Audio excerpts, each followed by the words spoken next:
I'd like to thank Father McLucas and also the Catholics United for the Faith. When Father McLucas asked me to give this talk, I asked him, well, why do you want me here? And he recounted this time when I was at the fraternity has a quarterly meetings, and he said, you gave a talk. The talk was actually on whether it's moral or not for a woman to carry a child to term who's not her own. That is, sometimes I label it charitable surrogacy, where she carries a child which is not her own. And he said, it didn't matter what we threw at you, you still held to your principles. And I thought to myself, as he was on the phone, and I actually thought about it too when I got here, for some reason I didn't buy it. And I thought, it came into my mind a joke which Julie Sullivan just gave me today, which goes, today's mighty oak is just yesterday's nut that has held its ground. So I think sometimes I'm a little curious as to Father's motivation. We can't hear you. Oh, okay. Okay. Among the liturgists and theologians, it is generally considered true that each form of ritual embodies a kind of spirituality which is proper to that ritual. For example, the Eastern rites tend to emphasize the mysterious aspects of the spiritual life, as well as the role of icons in promoting devotion to our Lord, Our Lady, and the saints. The ancient rite of Mass embodies a spirituality and spiritual lessons which can appeal to every generation and time. By ancient ritual is meant that rite which was codified by St. Gregory the Great and underwent a very slow organic development over the course of centuries. The last missal promulgated which enjoys that organic growth is the Rituals of the Mass of 1962. It is the common perception in the Church today that the actual liturgical development during the medieval period was in fact decadent, and that we must return to the apostolic and early Church period in order to know what real liturgy is, and to know what God's will was regarding the liturgy. This is, however, I think, a fundamentally flawed notion. Aside from the fact that the modern liturgical experts, and by modern I mean within the last 100 years or so, were not accurate in their understanding of the liturgies of the early Church period, the notion that the liturgical development in the medieval period was somehow an aberration is really a rejection of what was an authentic development based upon the understanding of the Mass as sacrifice. Moreover, they like to hearken back, the liturgical experts, to an era when the liturgy was, quote, pristine, unquote. And by that they usually mean their inaccurate interpretations about the Mass as a meal in the early Church. My point is not to give a history lesson, but to state that one of the premises which this conference works from is the fact that the ancient rite of Mass is actually the product of the hand of God, who used saints throughout history to develop it according to his holy intention. And it seems to me that the desire to reject our liturgical patrimony is really a desire to reject those things which God has done. Insofar as it is the work of God and the saints, it embodies certain spiritual principles in the very nature of the ritual which are worthy of reflection. Obviously, we cannot go into them all, but I should like to limit myself to the discussion of four, namely the awareness of our sinfulness, the need for self-denial, perfection in virtue, and lastly, certain aspects about prayer. All of these are essential elements in any sound spiritual life. The first is, again, an awareness of our sinfulness. The ancient rite of Mass starts with the prayers at the foot of the altar, which begins the Mass by the priest orienting himself to the altar, that is, the altar of his youth. The altar is, of course, the place where the sacrifice for our sins takes place, and the priest asks God to judge his cause.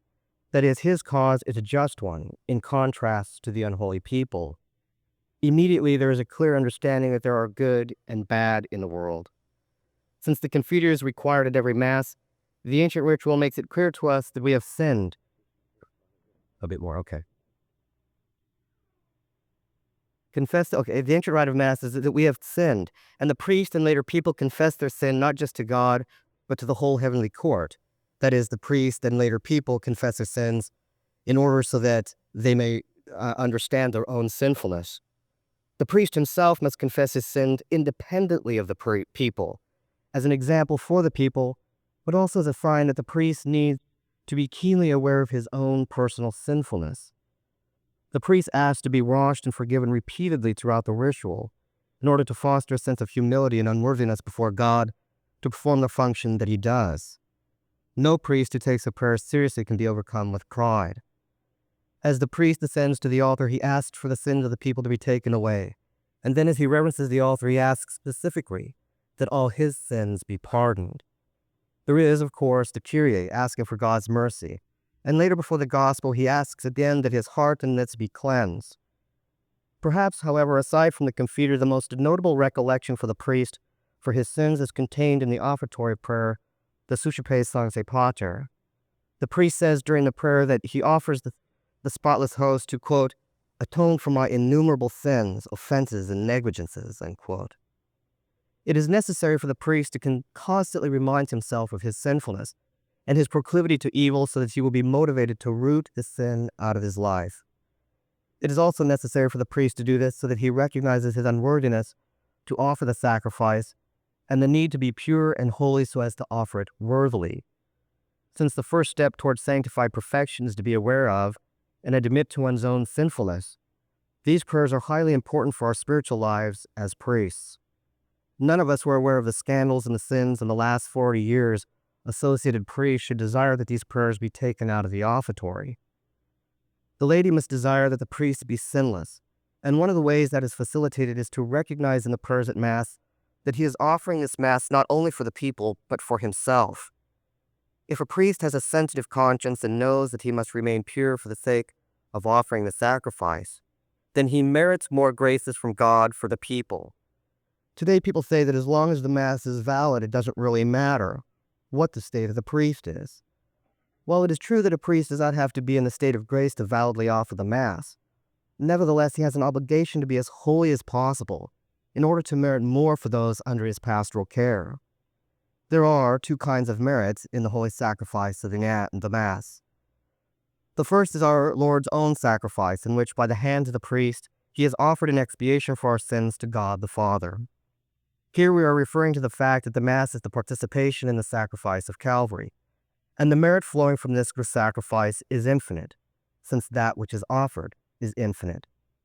But in addition to this essential or primary merit, there is a secondary merit which flows from three things, namely the holiness of the priest, the holiness of the people who join their own particular sacrifices to the sacrifice of the priest, and three, the ritual itself. In order for us to gain more fruits from the Mass, we must do everything we can to aid the priest in being holy. For example, by offering our own prayers and mortifications for him, so that he will obtain a holiness of life.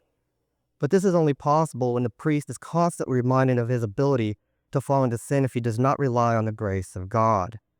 It does not help us to ignore this reality and remove it from the ritual. Rather, the awareness of our sinfulness is absolutely necessary. For our spiritual advancement and for the ancient ritual, it is not lacking in this regard. The word culture comes from the Latin word cultus. While our subject does not allow us to go too far into the discussion, we should be aware of the fact that the cult, that is, the liturgy or rituals of the predominant religion, actually determines the culture of the society. We have seen this historically during the Protestant revolts, and we have seen it in our own lifetime. That is, when the Church changed the ritual of the Mass, the Catholic subculture in this nation collapsed. The point here is that if we want to transform our culture, we must have a ritual which has a keen awareness of our own sinfulness. If we expect our society to have an awareness of sin, the priest, when he approaches the altar, must have a sense of his own sinfulness. Since all graces come into the world by means of the Catholic Church, if our ritual is not meriting the most it can, then we are actually affecting the world by the very ritual which we perform. The second spiritual aspect of the ancient ritual, which is manifest in a number of ways in the Old Rite, is the sense of self-denial and mortification. One of the clearest manifestations of this self-denial is the silence in the Old Rite. When we meet someone who has the vice of loquacity, that is, the vice of talking too much, it is usually because the person is full of himself. It is a fact of human nature that any time we do something that is in accord with our our physical dispositions, we get a certain pleasure from it. For example, people often talk about being in the mood for certain things and not others, and when they get the thing that corresponds to their mood, they experience a certain pleasure in it. Talking is much the same way. The appetites can become attached to talking, and this is precisely what the Old Rite militates against. By requiring the silence of the people, you provide an opportunity for the appetitive desire to talk to be stripped from those who attend the Mass. I have had many discussions with a lady who come to the Old Rite for the first time, and they often find an impetitive revulsion to the ritual because of the silence. They, of course, do not express it exactly that way, but as they talk, it becomes clear that they do not like the fact that they are not being talked at, and not doing some of the talkings themselves. St. John of the Cross used to say that before he would enter into mystical contemplation, his house, if he called himself, became all quiet. And by this he meant that all of his appetites and faculties quieted down. This is a sign to us that we must be quiet. We must be stripped of self in order to ascend the heights of perfection, and the old Mass aids that understanding. Moreover, it teaches us that we don't have to be the center of attention by talking in order for the ritual to have a deeper meaning and significance. The old ritual also fosters a sense of detachment on the side of the priest and the people, because the ritual is completely determined by Holy Mother, the Church. We see in the Old Testament that God gave very detailed instructions on how he was to be worshipped. This is key in understanding the liturgy in two ways. The first is that the liturgy is not our action. It is the action of God by means of the priest. It is not something we do. It is essentially something God does. For the consecration cannot take place without God, who is the first cause of the sacrifice. Cardinal Ratzinger talks about this in his recent book on the spirit of the liturgy. The second way is that it is God who determines how we will worship him, not us. This has been one of the most notable failings in modern times, that is a desire to determine for ourselves how we will worship God. But it is erroneous, because it is up to God to tell us the type of worship which pleases or displeases him, and therefore only he should be the one to determine the ritual. I mentioned earlier that God had fashioned the liturgy over the course of time through the saints, who were filled with love of God, and everything they did came from him and led back to him. The Old Rite teaches us an important spiritual lesson, that if we are going to be holy and pleasing to God, then our task is to conform to the liturgy, and not make the liturgy something of our own doing, that is, make it conform to us. Furthermore, since it is God who must determine the ritual, we learn that the Mass is not about us, it is about God. We are only a secondary aspect of the rite, and this is made clear in the ancient ritual by taking the control over the liturgy away from us, so that we recognize it is not about us. While our desire is to benefit from the Mass, our benefit ultimately must be referred back to God. That is, we become holy because it gives God greater glory. So even the aspects which affect us are ultimately about God. By determining how the ritual is done each day, it provides two important spiritual things for the priest. The first is peace, for he can go and conform himself to the will of God by following the rubrics of the Mass, since they are predetermined. As a priest, I cannot say what a great sense of freedom this gives. He does not have to fret over what he will choose and say, because he is worried about what the congregation may think. He does not have to listen to the liturgical committee trying to tell him what to do. The second is it teaches the priest self-denial and sometimes mortification when the ritual is out of his hands and when it becomes very difficult. The Mass is not about the priest. It does not have to be sustained by his personality. Obviously, only a priest can offer the Mass, but he can lose and forget himself when the whole ritual is determined by the Church, which is the Vox Dei, the voice of God. It makes it possible for him to forget himself and everything else so that he can perfectly enter into the mystery and sacred realities present, and thereby derive the greatest benefit from them. In a most perfect fashion, he acts in persona Christi, a term used a lot today but rarely understood, that is, in the person of Christ, because his own personality is minimized, and he can become more like Christ. Since he says Mass facing God and not the people, his own personality, or lack thereof, is not what sustains the ritual. He is able to let his own personality fade into the background so that he can concentrate fully on attending to God. Here we talk of service. The priest serves first and foremost God, insofar as he tends to God in the sacred liturgy. Too often when the term service is used in conjunction with the priesthood, it usually means some type of social service, rather than its real meaning, which is service to God. The Old Mass has only two kinds of options, both of which are heavily regulated. The first is that on certain days, according to certain conditions, votive Masses can be said, But that is something exterior to the ritual, not interior to the ritual. The second is that under certain circumstances and on certain days, predetermined optional prayers may be added to the propers. For example, to pray for rain or peace or something of this sort. But these are heavily regulated so that the priest understands that while he may choose to do them, when and how is not entirely up to him. The point is that options within the ritual should be minimized so as to foster obedience to superiors, self-denial, and the reduction of self-will, all of which are necessary in the spiritual life. If many options are allowed, it actually militates against the priest's self-denial, and it fosters self-will, since the ritual becomes subject to his choice. It also leaves him with the impression that the real liturgy is really his doing, rather than an action performed by God through him. Lack of options teaches the priest detachment, and it also teaches the laity self-denial, because they know they cannot manipulate the priest since it is out of his hands. Detachment is key to any discussion of the liturgy and any sound spiritual life. But modern man has lost all detachment regarding the liturgy, and he is constantly subjecting it to his appetites. But we need detachment, and any discussion of liturgical restoration requires that people first detach themselves from what they want so they can know what God wants. Furthermore, the multitude of options and lack of detachment in liturgy has led to a type of immanentism.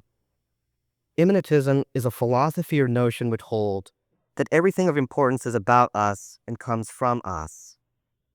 If it isn't from us, then it has no meaning or significance, it holds. Immanentism comes from the two Latin words in and monere, which means to remain in. Since man is incapable of reaching the heavens on his own, Babel and the Pelagian heresies have clearly demonstrated that, the liturgy must be from God and about God in order to draw us out of ourselves and to have any sense of the transcendent, the striving for which is deeply rooted in the heart of man. The ancient liturgy also provides a depth to one's spiritual life for three reasons.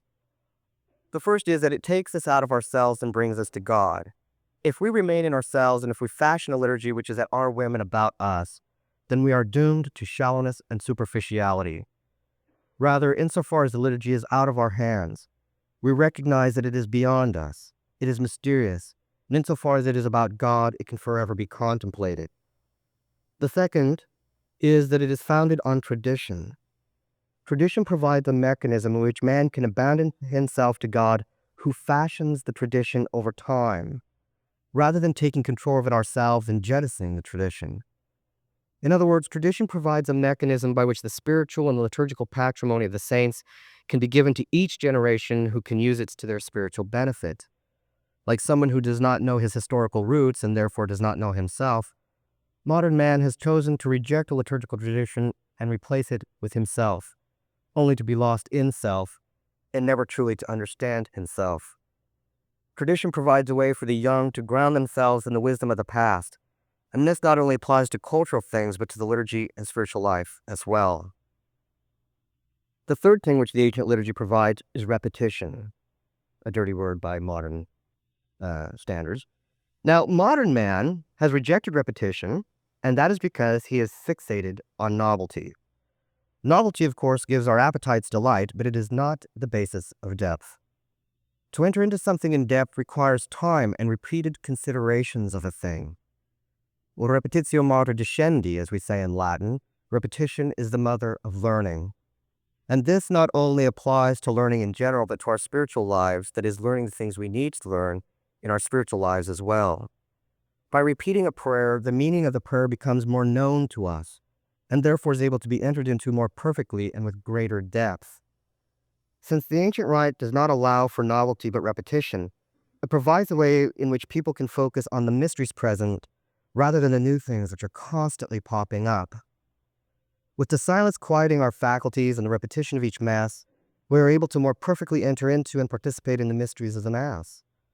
Too often participation is equated with physical activity, rather than the higher and more active form of participation, which is spiritual participation. Novelty also begets spiritual gluttony. By spiritual gluttony is understood the spiritual defect by which one takes delight and concerns oneself only with the physical and spiritual consolations sent by God, rather than using the consolation merely as a means to growing holier. In other words, the spiritual consolation becomes the end, rather than God's first consolation is to be a means. Spiritual gluttony occurs when people do spiritual religious things because of some consolation or delight they get out of it, and so the delight becomes the end, as I just said. But novelty begets spiritual gluttony because people tend to think that newer is always better, and so each new thing brings them some new delight. Here we see that novelty can easily degenerate into keeping people entertained. But the danger is that insofar as it prompts one to stop looking at God and fixating on the new thing that sates our appetites, it impedes our spiritual growth. All of the saintly spiritual writers warn that spiritual gluttony is very dangerous for the spiritual life. The ancient ritual actually destroys spiritual gluttony on 3 levels. I'm sorry, I'm a Thomist. I always have to make these distinctions according to numbers. The first is, all of the silence takes away from our appetites the desire to talk. It is a fact that some people like vocal prayer because of the, quote, spiritual high, unquote, to use a degenerate 60s and 70s term, in doing the talking. Second, by the repetition, the appetites, which constantly want something new, do not get what they want. Since repetition in a spiritual good is something seen as desirable only on an intellectual level, not on an appetitive level. Our appetites or desires can get bored when we experience the same thing, whereas the intellect is able to see the value of the thing each time it encounters it. Thirdly, there is a certain pleasure derived from being in control of something, and this is why the ritual must be fixed or determined by the Church and not by ourselves. For insofar as the ritual is determined by our choice among the options and not the universal laws of the Church, we get a certain pleasure in being in control. But this is subordinating a spiritual good to our natural desires. Moreover, while it is not part of the newer rituals themselves, some of the forms of music employed in the newer rituals are actually used because of some sensible or appetitive pleasure derived from the music, rather than the music drawing the mind and will into closer union with God. This leads people to confuse the pleasurable experience with actually experiencing God. In effect, it leads people to think that authentic experiences of God are actually always pleasant, while in the next life they are. In this life, the experience of God is often arduous and exceedingly painful for us, not because of some defect in the way God handles us, but because of our imperfections and sinfulness which causes our pain. As St. Teresa of Avila once said, "God, if this is the way you treat your friends, no wonder you have so few of them." The point is that music and all of the other aspects of the ritual should be geared toward weaning people off of sensible delights and consolations as the mainstay of their spiritual life. This is why Gregorian chant, which has an appeal to the intellect and will, naturally begets prayer, which is defined as the lifting of the mind and heart to God. Gregorian chant does not appeal to one's emotions or appetites. Rather, the beauty of the chants naturally draws us into contemplation of the divine truths and the mysteries of the ritual. To return to our discussion of the options, by having a predetermined ritual by the universal laws of the Church, one avoids having one person force his disposition or his own spiritual life, or again lack thereof, on the rest of the people attending the Mass. In other words, it avoids having someone impose himself or intrude on the spiritual life of the laity by the choices he makes, which flow from his own interior dispositions and spiritual life.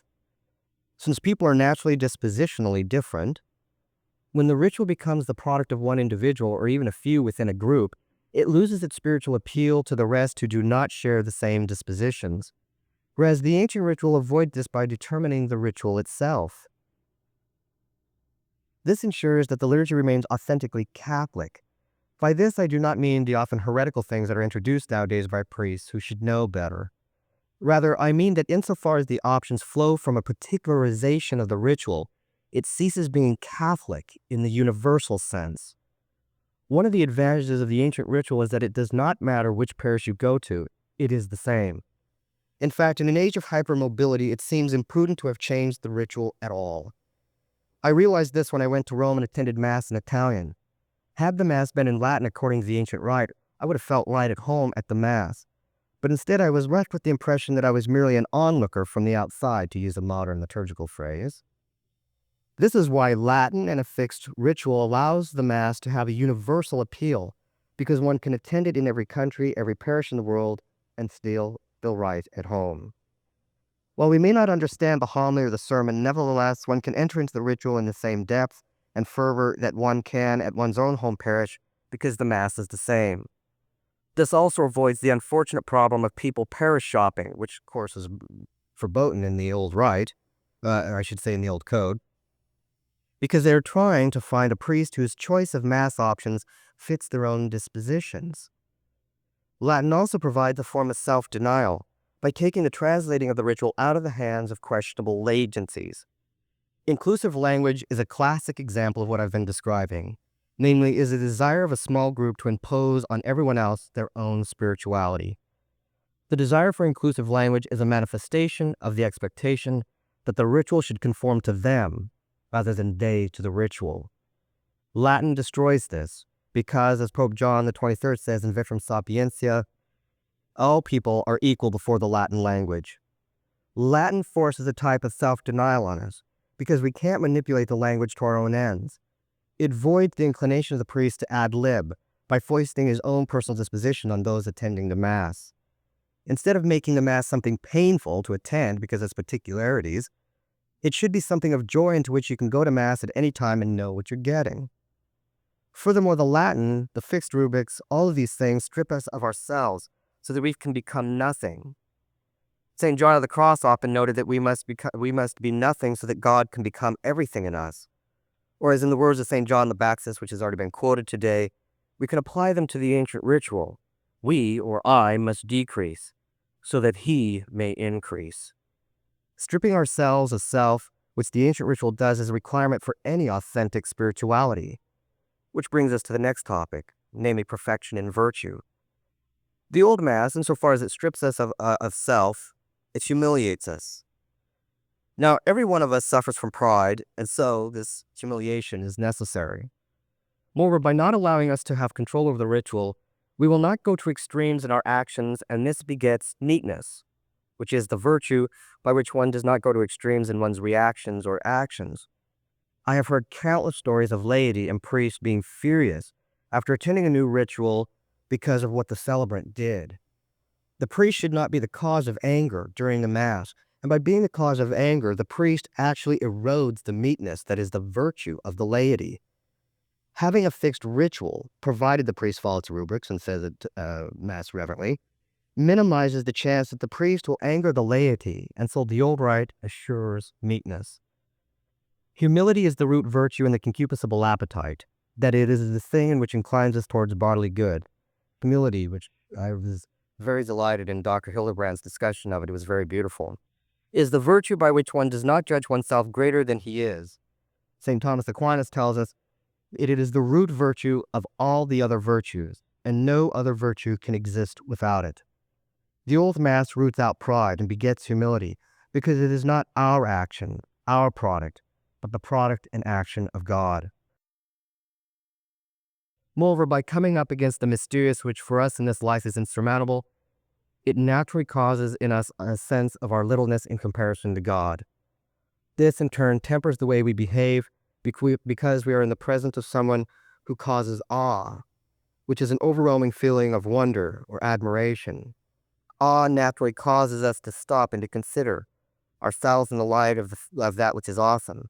Ultimately, it captivates us and moderates what we do because we're captivated in the thing that causes awe, which means we're not going to be doing strange things. We're going to be focused on it. The ancient ritual in begetting humility and meekness upon which all of the other virtues rest reminds us of the words of Christ who said, "Learn from me, for I am meek and humble of heart."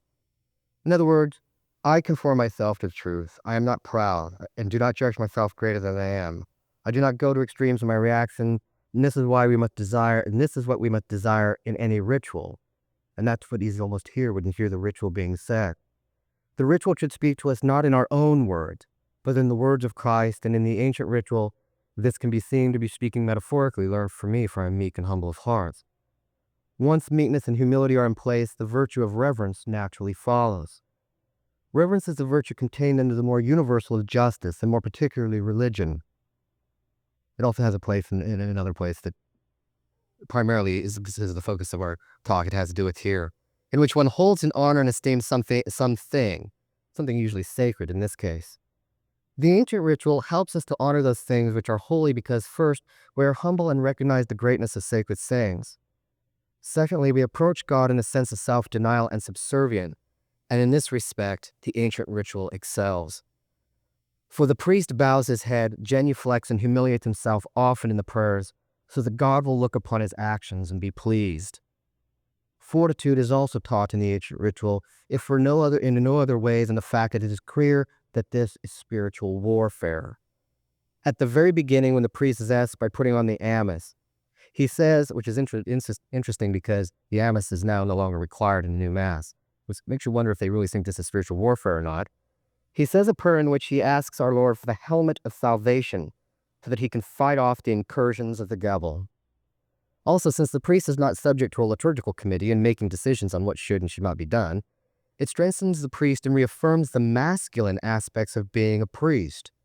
Here, I would highly suggest you read, if you have not already, the article by Father McLucas on the emasculation of the priesthood, which was in a former, is in the Latin Mass magazine, where he recounts that newer rituals have in fact taken away from the priest those things which are masculine, namely to provide and to protect for his spiritual family. He gives the example of providing for his spiritual family by the fact that in the ancient rituals he alone feeds his spiritual family by giving out Holy Communion. This also means he can protect the sacred mysteries. If the laity are handling it, he has no way of controlling it or protecting the sacred mysteries. The systematic removal of all these things which emphasize the masculine and fatherly role of the priest has weakened our vision of the priesthood. Moreover, we tend to get what we place before people as an example. And by this is meant that if we place before people a weakened view of the priesthood, which has little or no virtue of fortitude, then we can expect priests to become and attract seminarians who are weak and effeminate. Fortitude is defined as engaging the arduous good, and the ancient ritual provides an avenue for the priest to obtain the greatest type of fortitude, which is the most difficult, that is, self-discipline through self-denial, because we ourselves are the most arduous thing to overcome. The ancient ritual also avoids violations of justice. Now, the New Code of Canon Law states that the laity have a right to attend a liturgy set according to the rubrics. They constantly talk about the age of the laity, but you never hear them talking about that one. Now, all of the options have eroded the sense that the priest must render to the people their due, because the flow of the Mass is at his discretion. This leads the priest to think that he can do whatever he likes in the ritual. While the church documents are clear that he cannot do that, the fact is that all these options contain an implicit principle, which is, do what you want. This is why when the ritual is out of the hands of the priest, it naturally begets a sense of the requirement of justice in all of us, not just the priest, but the people as well. For when the priest does something which is contrary to the rubrics, or even in the rubrics but is optional, it gives people a sense that the priest is not concerned so much about what God wants, but about what he feels like doing or wants. Especially if the one attending the Mass doesn't like a particular option the priest has chosen, that question is really strong. Ultimately, the ritual of the Mass is about God, and so the ritual ought to seek the best way of rendering to God his due, and this comes through a deep sense of justice. Through the sacrifice to God and the conformity of the ritual to that sacrifice, we recognize that with respect to God, we have no claim of justice insofar as we are mere creatures. Therefore, the Mass must be about God and not ourselves. And the ancient ritual helps us to forget and lose ourselves in the rendering of justice to God through the sacrifice. The ancient rite begets faith, hope, and charity. It begets faith because it excels in its expression of Catholic theology. Faith comes through hearing, and we hear the faith in the very prayers of the ancient ritual. I need to stop here a minute. There was a friend of mine whose dad, he actually came into the church by going to the old Mass, because he looked at it just once, and he said, this has to be from heaven. This was in 1961, excuse me. And when they changed it, he said he felt robbed. He didn't go to Mass again until the indult was allowed. Now, I don't condone that. But the point is that faith comes through hearing, and if the Mass is preaching the faith, we'll have convert. If it's not, we're not going to. It begets hope, the ancient ritual does, because of the deep sense of the transcendent and our participation in the transcendent. It begets charity because it helps us to realize that worship is about God, not us. Charity is defined as love of God and love of neighbor for the sake of God. Even when we love our neighbor, it must be for the sake of God. This is what the perfection of that virtue consists in.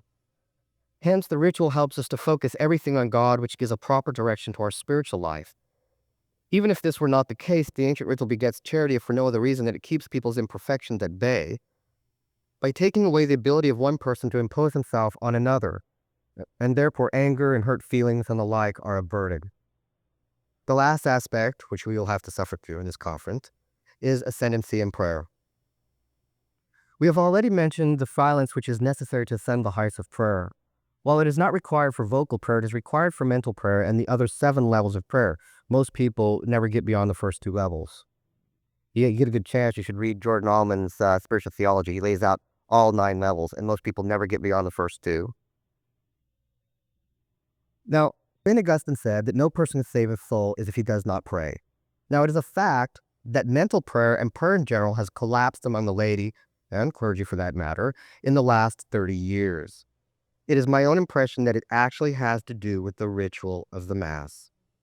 Now, in the newer forms of rituals, everything is vocal prayer and the communal aspects of the prayer are heavily emphasized. This has led to a notion in the minds of people that only those forms of prayer which are vocal and communal have any real value. Consequently, people do not pray on their own anymore, whereas the ancient ritual actually fosters a prayer life. By this is meant that the silence during the Mass actually teaches people that they must pray. By this is meant that the silence during the Mass, either one will end up, because of the silence, end up in constant distraction, or you'll actually get down to the business of praying. The silence and encouragement to pray during the Mass actually teaches people to pray on their own. While strictly speaking, they are not praying on their own insofar as they should be joining their prayers and sacrifices to the sacrifice and prayer of the priest, which of course are different. It is done interiorly and mentally, and so it naturally disposes them toward that form of prayer. This is one of the reasons why after the Mass is said, according to the ancient ritual, people are naturally quieter and tend to pray afterwards. If everything is vocal and out loud, then once the vocal stops, people think it's over. It is very difficult to get people who attend the newer forms of the ritual of the Mass to make a proper thanksgiving by praying afterwards, because their appetites and faculties have been habituated into talking out loud. The ancient ritual also gives one a taste of heaven, so to speak, since the altar demarks the dividing line between the profane and the sacred, between the heavenly and the earthly, and the priest ascends the altar to offer the sacrifice, so it gives us the impression of ascending into heaven. It leaves one with the sense of being drawn into heaven with the priest. This naturally draws us into prayer, and it gives a sense of the transcendent and supernatural, which are key in the spiritual life. The numerous references to the saints fosters devotion, rather than minimizing it. The Latin gives a sense of mystery. The beauty of the ritual, the surroundings which naturally flow from the ritual itself, such as the churches which were designed for that ritual, because the church is always designed for the ritual, so the strange-looking churches you see, they're actually designed for a different ritual. The chant, all of these things lead to contemplation, the seeking of that which is above. I won't go on, since people have a natural threshold of being able to absorb what you say, which is usually about 5 minutes after you start talking. Clearly, we have not exhausted all the spiritual aspects of the ancient ritual, but these 4 areas which we have covered show us that the ancient ritual and the newer forms have different spiritualities. If the church is to capture the sense of the transcendent for the laity, if they are to have humble and saintly priests, if we are to have a ritual which is driven by charity and therefore has God as the sole focus of our longings and desires, it must restore that liturgy which God himself fashioned, both when Christ was on earth and through the loving hands of the saints throughout history. We cannot be satisfied with a liturgy which is the work of our own hands, and for this reason I do not subscribe to the theory that we need yet another ritual. We need the work of God back, because if the ancient ritual does anything, it teaches us that we do not need our own self-expression. We need God.